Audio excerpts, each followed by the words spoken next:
ഇന്ന് രാവിലെ തന്നെ ദേ ശ്രീജേട്ടൻ ഭക്ഷണമൊക്കെ കഴിച്ച് കടയിലേക്ക് പോവാണ് കേട്ടോ. ഇന്ന് ദോശയും കടലയാണ്. മേലുവേദന ഉള്ളതുകൊണ്ട് ഗുളിക കഴിക്കുന്നുണ്ട് കേട്ടോ. അത് ഞാൻ കൊടുത്തു.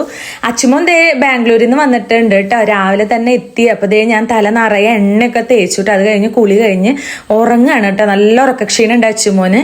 അങ്ങനെ ദേ ഞാനും പാറുമോളും കൂടി നമ്മുടെ ചേട്ടന്റെ കടയിലേക്ക് പോയി. പാറുമോൾക്ക് ഒരു ഡയറി മേടിക്കണം. അവിടെ ദേ മാലയും കമ്മലൊക്കെ കണ്ടപ്പോൾ ഞാൻ അതിങ്ങനെ നോക്കിക്കൊണ്ടിരിക്കുകയാണ് കേട്ടോ. നല്ല ഭംഗിയുണ്ടായിരുന്നു. അങ്ങനെ ദേ പാറുമോളുടെ പുതിയ ശീലം ഇന്ന് മുതൽ ആരംഭിക്കുകയാണ്. ഡയറി വേണമെന്ന് പറഞ്ഞിട്ട് ഞാൻ വാങ്ങിച്ചു കൊടുക്കാണ് കേട്ടോ. ശ്രീജേട്ടന്റെ വണ്ടി പണി കഴിഞ്ഞ് കിട്ടിയിട്ടോ. പന്നി കുത്തിമറിച്ചിട്ടല്ല, പന്നി വന്ന് തട്ടിയിട്ട് നമ്മുടെ വണ്ടി ഉണ്ടല്ലോ, ഒരുപാട് പണി ഉണ്ടായിരുന്നു. അതൊക്കെ കഴിഞ്ഞ് ഇതേ കിട്ടിയിട്ടുണ്ട്. അങ്ങനെ ഇതേ കടയിൽ ഞാൻ കുറച്ച് നേരം പോയിട്ട്, അപ്പൊ കടയിൽ ശ്രീജേട്ടൻ പണിത്തിരക്കിലാണ്. അങ്ങനെ ഞാനും പാറും തിരിച്ചു പോന്നു. കുറച്ച് സാധനങ്ങൾ മേടിക്കാൻ മറന്നു. അപ്പോഴേക്കും ചേട്ടന്റെ കട അടച്ചിരുന്നു ഗൈസ്. ഇനി എന്ത് ചെയ്യാം? അപ്പൊ അടുത്ത കടയിൽ കയറി. അവിടെ കയറിയിട്ട് നമ്മള് കുറച്ച് സാധനങ്ങളൊക്കെ മേടിച്ചിട്ടുണ്ട് കേട്ടോ. അപ്പൊ ഞാൻ മുഴുവൻ പാറൂനല്ല വാങ്ങിച്ചിരിക്കുന്നത്. സ്കൂളിൽ കുഞ്ഞുങ്ങൾക്കൊക്കെ ഗിഫ്റ്റ് കൊടുക്കണമല്ലോ. അപ്പോൾ അതിന് എന്താ പറയുക, ഗിഫ്റ്റ് എന്ന് വെച്ചാൽ ഞാനിങ്ങനെ കോമ്പറ്റീഷൻസ് ഒക്കെ കണ്ടക്ട് ചെയ്യുമ്പോൾ അതിൽ ജയിക്കുന്ന കുഞ്ഞുമക്കൾക്ക് കൊടുക്കാൻ കുറെ ഗിഫ്റ്റൊക്കെ വാങ്ങിച്ചിട്ടുണ്ട് കേട്ടോ. അങ്ങനെ ദേ പാറുമോൾക്ക് മേടിച്ചതാണ് ഈ ഒരു സ്മൈലി ബോൾ. ഇതിൽ ഒരെണ്ണം പാറുവിനാണ് കേട്ടോ.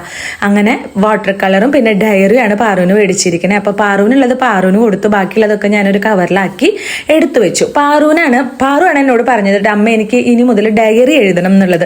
അപ്പൊ ആദ്യം ഞാൻ പറഞ്ഞു, നിനക്ക് എഴുതാനൊന്നും അറിയാറായിട്ടില്ല, ഇപ്പൊ എഴുതണ്ടെന്ന് പറഞ്ഞു കേട്ടോ. പിന്നെ ഞാൻ വിചാരിച്ചു എന്തായാലും അവള് പറഞ്ഞതൊരു നല്ല കാര്യമല്ലേ എന്ന്. അങ്ങനെ ദേ എൻ്റെ മോള് ഡയറി ഒക്കെ പൊളിച്ചെടുത്ത് അതിൽ എഴുതുകയാണ് കേട്ടോ. അപ്പൊ ഞാൻ പറഞ്ഞു, തുടക്കം തന്നെ പാറുമോൾക്ക് അറിയില്ലല്ലോ എഴുതാനായിട്ട്, അപ്പൊ അമ്മ എഴുതി തരാം. ഡയറിയില് അതൊക്കെ പറയാം. എന്താ പറയാ? അമ്മ എഴുതി തരാം. അച്ചുചേട്ടൻ കുറച്ച് വിശേഷാണ്. അച്ചുചേട്ടൻ ഇന്ന് ബാംഗ്ലൂരിൽ നിന്ന് വന്നു. അച്ചുചേട്ടൻ ബാംഗ്ലൂരിൽ നിന്ന് വന്നു. ആ അതൊക്കെ അമ്മ മുകളിൽ എഴുതി തരാം. പാറു നോക്കി എഴുതണം കേട്ടാ.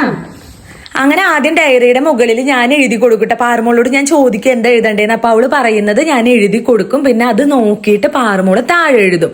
പക്ഷെ എന്തായാലും ഇത് നല്ലൊരു പരിപാടിയാണ് കേട്ടോ. അപ്പൊ എല്ലാ കുഞ്ഞുമക്കളും എഴുതാൻ അറിയുന്നവര് ഡയറി എഴുതി ശീലിക്കുക. ഇല്ലെങ്കിൽ ഇതുപോലെ ഒന്ന് ചെയ്ത് നോക്കണേ, അടിപൊളിയാ.